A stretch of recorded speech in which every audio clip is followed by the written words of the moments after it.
Hi, Martine again, Manitoba Arts Council. Welcome to the third of 3 tutorials. Today we're going to show you how to complete and submit your application in our online application system. So you've created a profile on MAC's online application system. Your profile has been approved by MAC staff. You started an application. It's been a few days, maybe a few weeks, and you're ready to go back to it. So first thing you do is log into your profile, and then you hit your landing page. And then when you scroll through a bit, you'll come to your applications, and you can see that Mary Smith is the applicant that we're working with, has a draft of a create application. So we're just going to open that up, and that's going to take us to basically the application where we can continue inputting information.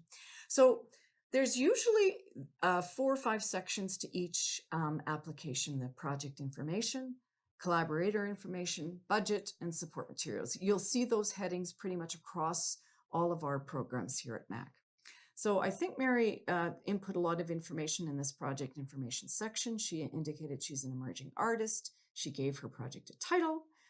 She indicated the artistic discipline, which is music, the genres applicable to her project. She's given her project a start and end date. Just something about the start date. You have to pick a start date that's after the program deadline date to which you are applying. If you don't do that and your project start date is before the deadline, when you go to submit your application, you'll get an error message. So just something to keep in mind. Okay, so the type of activity, she has indicated creation, and it's a brand new work. So that's the stage of development. And now we hit an open text field. The first open text field, you can use a Word document and work in there if you want to get a word count, and then cut and paste into this open text field. Just something to keep in mind is that your formatting will be lost. So no bolds, no underlines, no italics. So just keep that in mind. And the maximum allowable words is 500 for this text field. You can see we've used several of those words already. It's a good idea to sort of stay fairly close to your maximum, because you'll want to give the jury a sense of who you are. And if you just put in 20 or 30 words, that's not really a very competitive application. So those word maximums are there not only to tell you not to go over them, but to give you a sense of how much you should actually be writing. Similarly, for the project description, there's some questions to guide you. And again, it's a 750 word count. Mary's only used up a few words here. So that's sort of a big part of where you make your argument is here in the project description. Payment and working conditions. So Mary indicates that she's asking for 5 months of a living allowance. She's going to be working with a collaborator and giving them a flat fee of $1,000. Now, all of this that you put in here, you need to indicate in your budget. So when we get to the budget section, you're going to see that we're going to input figures that reflect what she said here in this section. Permission and consent. So Mary's going to be working with a collaborator. So this may not be applicable to all projects. You may not be working with anyone. You may not require permission to use copyrighted material, for example. But if it does apply to you, this is where you're going to upload it. So Mary's going to upload a letter from her collaborator. So you can see the maximal file size is 2 gigabytes. You just drag and drop the file. So we're going to browse the computer. And there is Mary's collaborator letter of agreement.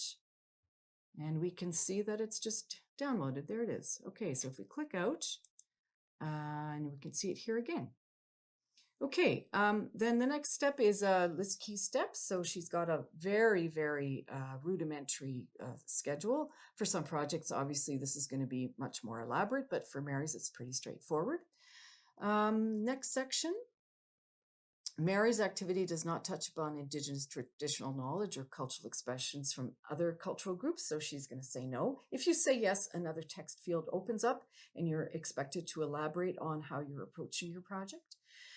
This last text field in this section is a section for you to address anything that you feel you need to say about your project that hasn't been asked in other sections. Mary doesn't need to say anything, so she's going to leave it blank. It's not a required field, and she's going to save, because it's always important before you move on to a next section to save. So we're going to click collaborator button. Okay, so this is where you describe who you're going to be collaborating with. So I will be collaborating with Jane Doe, and you'll input some more information about why you've chosen Jane Doe, what she brings to the project, how you're going to work together. So again, we're going to want to add some information about her here. So we'll put her name in, Jane Doe. Jane Doe is a musician, and she lives in Winnipeg. Save that. And if you had more collaborators, you would just click on the plus button and another box would open up. And you can add as many collaborators as you want. Mary just has the one, so we're going to close that. And then, okay, and then we're going to attach her bio. Again, it's just a drag and drop. So we're going to browse computer. There's, oh yeah, allowable file types are PDFs or Word docs. So there's Jane Doe's artistic resume. We're going to open that up and there it is. So it's quite straightforward. If you have any problems at any time uploading, downloading something, phone the help desk. We're here to help you, and we realize that there are problems that come up, for people. So don't hesitate to call for help. And again, don't forget to save a draft before you move on to the next section. Okay, budget. So we are going to, these are the general headings that we're going to see. In order to input information, you have to click this little green budget button. And there we go, it opens up. It's important to skip fields that do not apply to your project. You don't have to input figures or information if it doesn't apply to your project.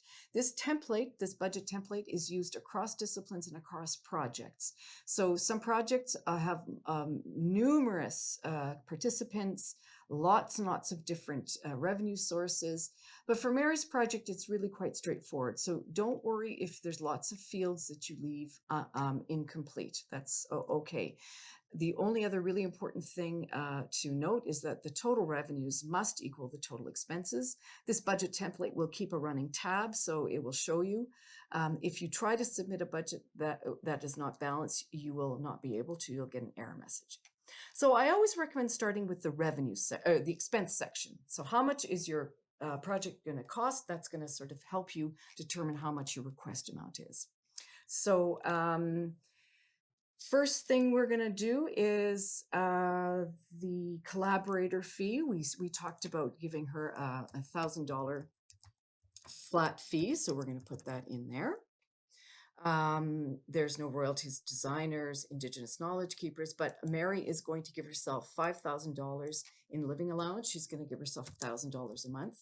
Generally, we recommend $2,000 a month maximum for living expenses.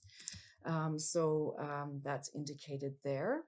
Now, if you remember, Mary lives in Flin Flon, so she's going to be traveling to Winnipeg to collaborate with her partner. So Flin Flon to Winnipeg and return, approximately $1,000 we're going to put in there. Okay. Now Mary's going to be staying with family and friends, so she has no accommodation costs, but she is allowed to ask a $40 per diem. She's going to be in Winnipeg for a week. So that's $40 per day times 7 days. So that's $280. Okay, she has some equipment rentals. She has instrument rentals of $500 in instrument rentals. She's also going to be doing a little bit of demo recording in a studio. So she's going to use 2 studio days at $500 a day. So that's $1,000. So her total is $1,500. I just want to point out that in general, Mac does not support recording, but you can include a little bit of demo work in your project. You just can't apply fully for a final recording of music. Okay, so what is I don't think we have any other costs, so let's scroll all the way to the top and we can see what our, so far we're asking for $8,780. Now we're going to want to round that up. So if we could get 8,800, let's add $20 to the travel. That will be, it's just a good idea to ask for as rounded up a number as possible. So we'll add $20 to our travel, which is more than likely that can also include not only the flight, but a cab. Okay, so now we have $8,800. Now, one thing Mary already has confirmed is a Canada Council grant. So she's going to select that it's confirmed. It's $3,000, and it's just a creation grant. So she's already got that. So then if she has no other revenue sources, she's going to subtract 3,000 from 880, which gives her 5,800. So that is her MAC request. And then you can see that the total revenue equals the total expenses. We're going to save that. Excellent. Okay, so we're going to click out of there, and now we're going to move on to support material. Okay, so support material is very important in most programs, and most especially in the CREATE programs. It's important that the jury gets a sense of your previous work or the work that you have in process. So you are allowed a minimum of 1 and up to a maximum of 3 items of support material. So one item can be 5 digital images. If you're using your maximum of 3 items, that could be 15 digital images. Or if you're a novelist and you're applying to write another novel, you can have 45 pages, a maximum of 45 pages.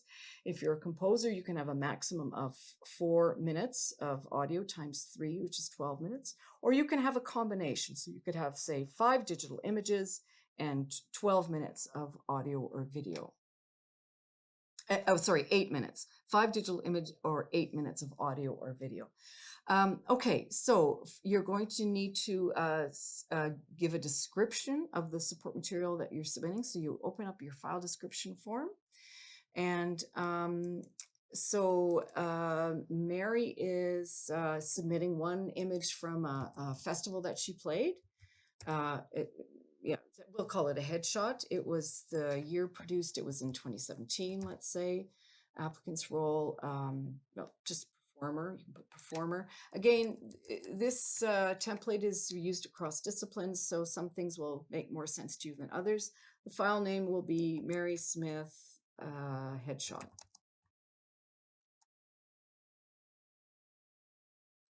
Dimensions, well, she's not going to fill that out. That would be more applicable to, say, an artist that's submitting images of very large paintings. The jury will want to know the scale of the work, for instance. That's not applicable here. So if you had more images to input, you would just add click the plus button to add more. But that's the only image that Mary has. But Mary does have some recording. So this is something she produced again in 2017. It's drum and fiddle composition. Applicant's role, she was the composer. And the running time, it's 5 seconds. You're allowed 4 minutes, but Mary's very concise musically. So again, if you had more compositions, you would click the plus button, but Mary just has that. So we're going to close out of there. And now we're going to want to upload the image and the audio file. So again, images, these are the file types allowed and the maximum file size allowed. So there we have Mary Smith photo. Excellent. And we can see it's been successfully uploaded. And now we're going to upload the MP4. You can see the allowable, there it is, MP4, and it's uploaded successfully. Great. Okay, so we're going to save draft. Now at this point, I would recommend that you review everything that you've input to make sure you can click on application summary, and that will allow you to scroll through your entire application. You won't be able to make any edits, but you can at least read it to see everything, make sure it's all filled in, the budget and the support material as well. And then it's pretty complete. So we're going to click submit. Now, look at that. Are you sure? Now, this is a great opportunity. If you hit submit by mistake, you can always press no, but we're pretty sure. So we're going to hit yes. And if an error message comes up, we've missed something, but we haven't missed anything. So this is the message that you will receive when you submit your application successfully. So if you click onto Grantee Home, you're going to see now in Mary Smith's profile that under her applications that it's moved to under review. So this is now being submitted and it will be going to a jury. So thanks for watching. Remember, if you need any assistance, contact Help Desk at 204-945-2237 or toll free at 1-866-994-2787. You can also email them at helpdesk@artscouncil.mb.ca. Thanks for watching. Bye.